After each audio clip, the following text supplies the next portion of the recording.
Hello and good day, everyone. I'm Xyrell Gabriel and Balmores from National Teachers College.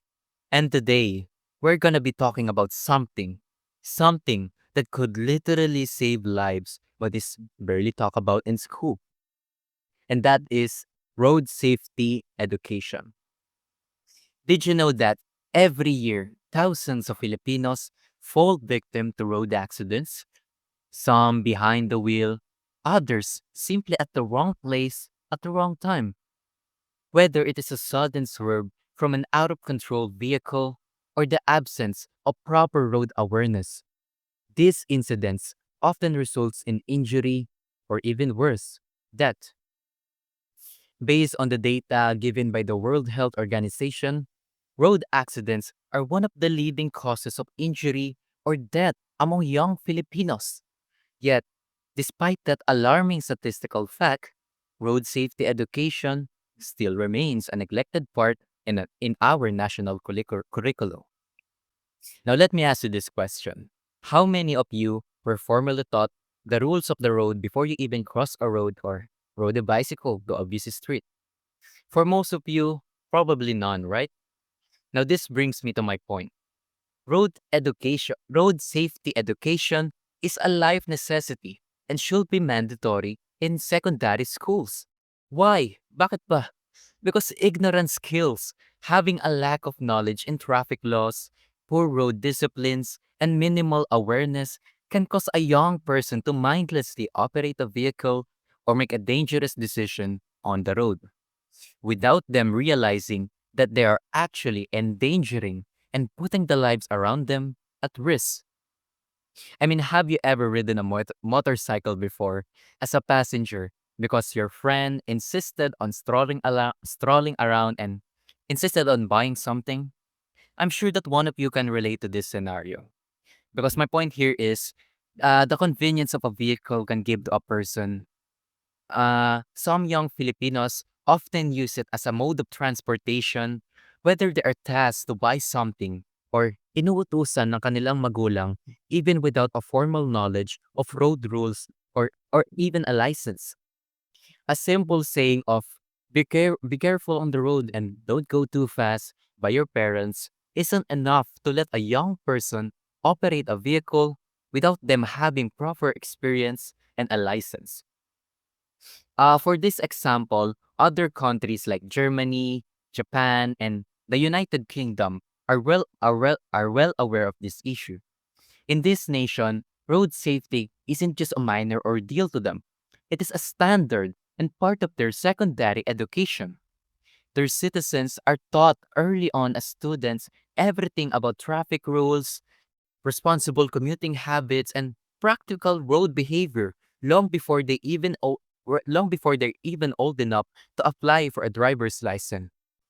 Here in the Philippines, although we have programs like Students Today, Road Users Tomorrow, or the Strut, if you're not familiar with them, it was an initiative by the Development Academy of the Philippines. But here's the catch to this. It is not universally implemented in every school. Some schools are actively promoting it and using it using it, and others simply discard it and they seemingly think that it was not used to them. The result of this is a gap between different school institutions, a patchwork of awareness that is not simply enough to keep the youth of our country safe. The only formal education many students can get comes from the LTO theoretical driving course or the TDC. And even that only applies if they're actively seeking to get a student permit for the students that have a vehicle already. I mean, what about the majority of the students who don't even drive? The thousands of students who commute daily using only their bicycles, their electronic bicycles, or even just public transportation. A formal education can only be achieved if they are planning to get a license in this country, leaving the rest of them unprepared. Okay, let's say that even if they don't have a vehicle to drive yet, they want to seek education in the LTO's theoretical driving course. For safety purposes lang for this example. But the thing is, the TDC requires payment. which immediately excludes many students from lower income families. I mean, if your family can barely manage to balance out the expenses each month, plus your school activities, which obviously requires some miscellaneous expenses, why would they even bother paying for it when they can just ask you to be more careful on the road?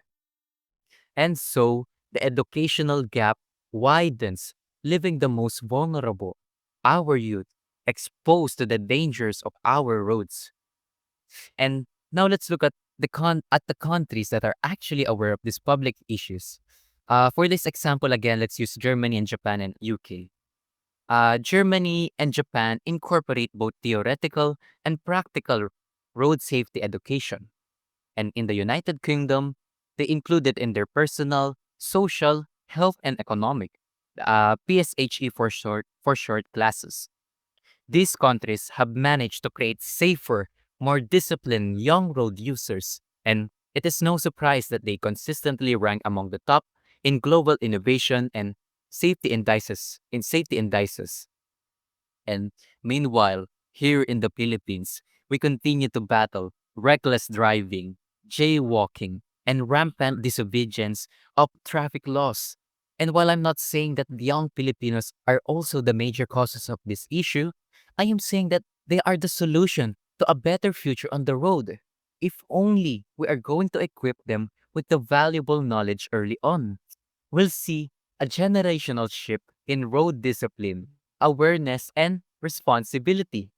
As you can see, a nationwide standardized road safety program in secondary schools has a big impact when it comes to lowering the mortality rate of the youths when it comes to road accidents.